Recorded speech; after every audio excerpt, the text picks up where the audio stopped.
Une marée rouge pour accueillir la Dame de Rangoon. C'est son dernier meeting de campagne dans un quartier populaire de la ville. À 70 ans, toujours élégante et charismatique, Aung San Suu Kyi tient sa revanche au fond des urnes. Du moins, c'est ce qu'elle espère. Ne cédez pas aux provocations. Que chacun d'entre vous reste calme. Nous voulons des élections pacifiques. C'est comme ça que nous gagnerons. Pas besoin pour elle d'en faire des tonnes. Un sourire, un signe de la main, un trait d'humour et c'est gagné. Les gens l'adorent et la vénèrent. On l'aime comme notre mère. Et elle nous considère comme ses enfants égaux.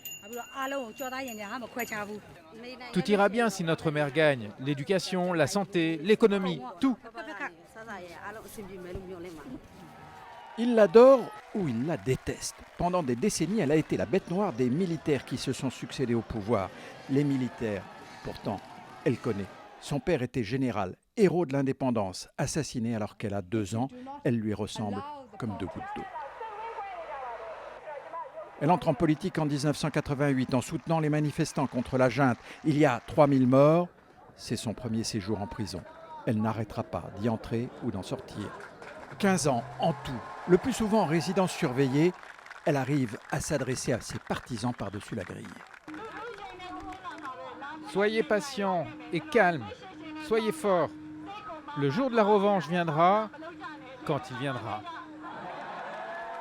Voilà, ce temps de la revanche est venu, après 1000 autres épreuves, dont la mort de son mari, qu'elle n'a pas pu revoir. 2010, elle est libérée, à la surprise générale. 2012, elle obtient 41 des 43 sièges en jeu à des élections partielles.